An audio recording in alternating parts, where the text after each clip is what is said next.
What is going on, buddy? How is everybody doing today? I hope everybody is excited because today is draft day, one of the biggest times of the year in the NBA, and today I have for you guys my 30-team official final mock draft. So this is going to be a first round only. I'm going to probably go in depth on the first 10 to 15 picks. And then once we get past 15, I'm going to kind of just rattle them off, go pretty quickly after that. This isn't a rebuild, so if you guys do enjoy this video, I would really appreciate if you guys drop the like on this video. Let's try to hit 2,000 likes. That would mean a lot to me. And I am currently recording this at 5:15 on June 19th. So currently the Pelicans have the 4th pick. No other trades have been made. This is post Mike Conley, obviously post Anthony Davis trade, so let's get into this. But this isn't going to be right at all. It is insanely hard to predict a correct mock draft. It is about as hard as predicting a perfect March Madness bracket.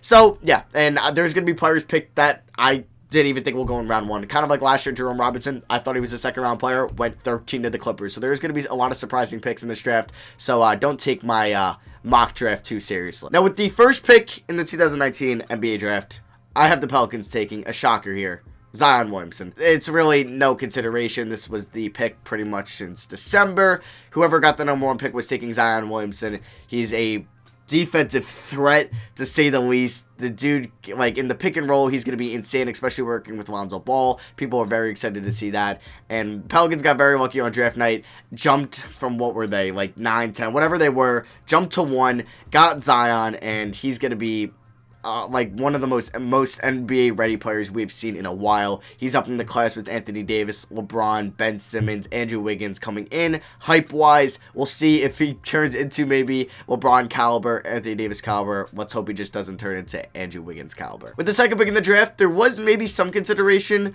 for not this pick, but once the Mike Conley trade was made, it was a clear consideration that the Memphis Grizzlies were going to be taking Ja Morant here out of Murray State with the 2nd overall pick. Ja Morant might be the most athletic point guard in this draft, and with the NBA kind of turning into a more athletic driven league, especially with point guards, you need really a good point guard in this league to succeed. Ja Morant fits the Grizzlies perfectly, who, like the Pelicans, got very lucky with the draft lottery and jumped up to #2 in this draft. With over $25 million in cap space now, the Memphis drafting Ja have 2 nice building blocks in Ja Morant and last year's first round pick in Jaren Jackson Jr. to go with, and it's going to be very nice rebuild there in Memphis. They might take on maybe a couple bad contracts, try to get another first or 2 in this draft. But yeah, with the Memphis Grizzlies at #2, I have them taking Ja Morant. With the 3rd pick in this draft, I have the New York Knicks taking RJ Barrett out of Duke. The first 3 are pretty solidified already. At this current moment, we kind of know it's going Zion, Ja, RJ. RJ Barrett has potential to be a mid to high 20-point per game scorer in the NBA.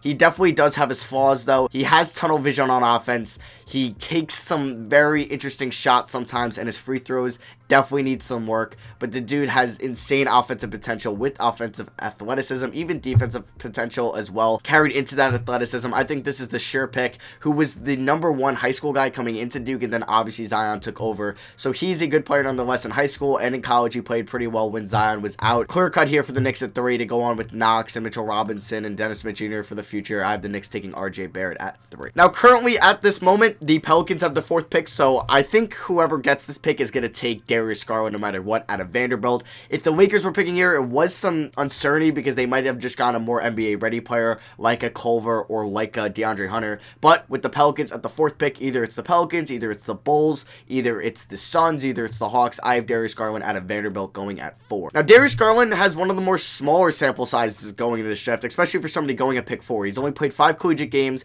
then got hurt for the rest of his Vanderbilt season, and people think that he could be the #2 point guard in this draft. He has insane offensive potential, very good shooter for a point guard in this league, and with the league becoming more of like you could play any position you want, you really can throw out 2 point guards. Garland would be a pretty nice combo guard to have. With him only being 19, he has room to grow, but he has the potential here. And I think the Pelicans, maybe they just don't like Lonzo's future, or maybe they're uncertain of him being a star in this league or a good starter. They might just go best player available, they think, on the board, Darius Garland. But like I said, if it's Chicago, if it's Phoenix, if it's Atlanta here, I do plan on them going Darius Garland. Maybe you have an argument for Atlanta trading up to get Culver, but I think Darius Garland is going to be the pick here at 4. Now with the 5th pick in the draft, I have the Cleveland Cavaliers taking taking JARETT Culver, shooting guard out of Texas Tech. The Cavs need all the young potential they can get. I don't think a DeAndre Hunter would be a smart move here, and I think with their little talent on their roster, especially for the future, Cam Reddish is too big of a risk. I think they should go for the more safe prospect, the sophomore JARETT Culver, to play alongside with Collin Sexton. I think they could forge together. I think both of them could spread the ball pretty well, with Collin Sexton maybe not being the best passing guard in the league one day, but he could definitely, I think, facilitate one day. If they do move Kevin Love, we'll see if they'll have Kevin Love to maybe work with in the pick and roll. But I think JARETT Culver is definitely the best selection here at 5, with Garland, Barrett, Morant, and Zion all off the board. Coming in at pick 6 now, I have the Phoenix Suns taking point guard out of North Carolina, Coby White. Now, with Garland and Ja off the board, the Suns desperately need a point guard. You could make an argument for them going for a stretch 4 in DeAndre Hunter or maybe a Nassir Little, but I think that a lot of scouts do like Coby White and his athleticism. I know I've been saying that a lot lately in this video, but a lot of these guys are crazy athletic. Coby White is a good shooter. He was a solid defender at UNC this year, and he kind of came alive. Nobody really thought he was going to be a lottery pick going into this year, and he surprised a lot of people. Maybe we'll need a haircut or two and pull an Elfrid Payton, but I think Coby White would be a good pick for the Suns here. Maybe they want to move up to get a solidified Darius Garland because they might like him more, but I do hear that the Suns will really like Coby White, and I think he's going to be the pick there at 6 if he is still on the board. Now, with the Bulls staying put at 7, because I'm not going to predict trades because that will just not go right at all, I do have them taking DeAndre Hunter. Yes, they might want a Garland or Coby White, but the odds of Garland going for are pretty high, which means Coby White will probably be off the board for them. And I have them taking DeAndre Hunter, like I said, at pick 7. Now, DeAndre Hunter, I think, is, besides Zion, maybe RJ, I think he's even more NBA ready than Ja Morant. I think DeAndre Hunter can help a team win right away. And a team like Chicago, maybe I heard they're looking at Patrick Beverley in free agency. I don't think they'll have cap space for D'Angelo Russell, but that'd be a pretty cool addition. But I think if you have a foundation of Zach LaVine, DeAndre Hunter, Otto Porter, Wendell Carter Jr., Larry Markkinen in the Eastern Conference, that can definitely contend for an 8 seed, and I think Chicago is really tired of losing, and they're not trying to tank anymore. It's just clearly they're not getting any luck. They have the 7th pick for the last 3 years, one in the Jimmy Butler trade, last year through the lottery, and this year through the lottery. I think DeAndre Hunter is going to help them win games, and I think he will be the pick for them at pick 7 if both point guards like Coby and Darius Garland are off the board. So the first of 3 Hawks first round picks at pick 8, I have them going with the potential pick here in Cam Reddish, forward out of Duke. I think they could take a risk on Cam. Now, maybe other teams don't want to because like he has potential to be a really good starter in the NBA, but people might say him and RJ do have a lot of bust potential. And with the Hawks having 3 first round picks, 1-2 slots later, and then pick 17, I think they can afford to take a risk while having still a nice core in John Collins, Kevin Huerter, and Trae Young. I think Cam Reddish could be a starting 2 or 3 for them one day if he does pan out. So like I said, I think the Hawks can take a risk here. Who Cam Reddish going into this year was a projected top 5 pick, didn't really play well with Zion and RJ, but I think that hurt him more than it helped him, and I do like to pick Cam Reddish to the Hawks at 8. Now, pick 9, I have the Washington Wizards taking the second Carolina player in this draft, and that is Nassir Little. Now, I originally had SEKOU Doumbouya. I had Brandon Clarke at some point. I had even Jackson Hayes, but now I think I've narrowed down on Nassir Little. He had a pre-draft workout. They worked him out recently. I think there's been a lot of talks that the Wizards do really like him to either play, I guess, the 3 or the 4. I really don't know how he would pan out at the 4, but I do think Nassir Little,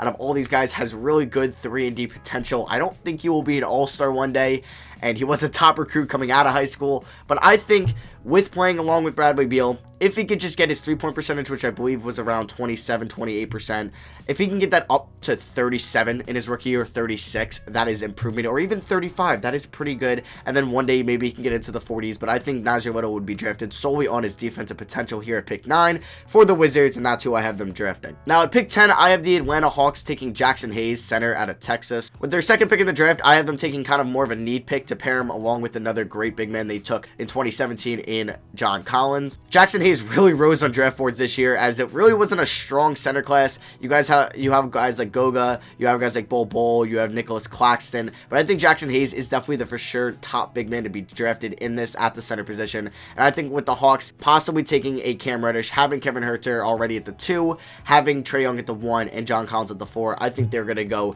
kind of more of a need slash like best player available case here, and they're going to take a center in Jackson Hayes at pick 10. Now, pick 11, I had the Timberwolves originally selecting Brandon Clarke, but I feel like that's just not going to happen, even though I would love to see Brandon Clarke play alongside with Cat. I've been taking SEKOU Doumbouya out of France. I don't really know a lot about SEKOU Doumbouya. I've been watching more like NCAA, nor am I a college expert whatsoever, but I really haven't watched a lot of France this year, nor did I watch it when Frank Ntilikina was drafted a couple years ago. But I've heard good things about this guy. He's only 18 years old, and the Timberwolves, this is more of a project pick, not necessarily like a Kristaps Porzingis pick, but it's definitely not going to contribute right away, I believe. I don't think he's as good as like a Luka Doncic was coming overseas, but I think he definitely has the potential to be a really good stretch four in this league. I've seen some comparisons as to a not as good of a rebounder, Kevin Love, which, hey, if you're getting that at pick 11, I would take that to pair up with Cat. I think they do need to go a 4 here. I would love for them to have added a COBY White or Darius Garland, but unfortunately they're picking way too low for those two guys. They do need a point guard, but they also do need a power forward in this draft, so I have them taking SEKOU Doumbouya at pick 11. Now with pick 12, I have the Charlotte Hornets taking GOGA, BITADZE. Now, Charlotte here, I really don't know what they should do. I heard they kind of want to trade up to maybe make it more enticing position for them to draft Kemba. Maybe they would involve a Miles Bridges. Maybe they'll involve a Malik Monk. But I have them taking a really good center. I think that people don't really know much about. Goga can really shoot the 3 ball. I think he's the best shooting big man in this draft, at least at the center position. Maybe you could say Bol, but I think Goga is definitely a more safer pick for injury reasons. He's played overseas where the competition could be better, and I don't know. I feel like this is just a Hornets pick. I think they wanted Bol maybe going into this year. I don't know, but I think Bol is going to scare a lot of teams just because of his frame and his definitely injury concern. So I have the Hornets taking Goga BITADZE, sorry, it's hard to pronounce, at pick 12. Now at 13, I have the Miami Heat taking Kevin Porter Jr. out of USC. Kevin Porter Jr. was suspended around mid-season for some conduct issues, and I was pretty scared that was going to hurt his draft stock and he was going to fall to late first, early second.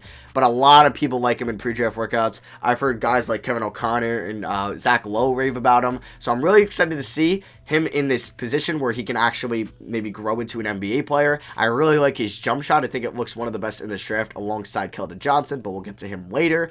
And yeah, I just think this is a Heat pick. I think they're going to go best player available in their eyes. I'm just taking a guess in Kevin Porter Jr. They worked him out. Coming in at pick 14, I have the Boston Celtics taking Brandon Clarke. Maybe with the rebuild, this isn't really the best selection. He's more of an NBA ready player in my eyes, so maybe they could go like a Romeo Langford or a Tyler Herro or somebody like that. But I think if they do want to move Robert Williams to the center position with possibly no Horford or no Baines next year, Brandon Clarke is a really smart NBA ready player that I think they could plug in there at the 4, have Tatum at the 3, or maybe they even want Clarke running the second unit, which I think would be pretty good. He's a good rebounder. He's a really good defender, I think, in my eyes. Shooting, to be valuable at the 4, I think he definitely needs to improve his 3-point shooting, but that's what everybody's doing nowadays, so I'm really not nervous or really scared for him not to do that. So I think this is just a Celtics pick here at 14 if they were to keep it. So that is it for the lottery. Now I'm going to just name off the picks I have and just kind of like where they're from, and if I really want to talk about them, I'll go into them, but probably I'm just going to name these off. So at pick 15, I have the Detroit Pistons selecting Keldon Johnson out of Kentucky.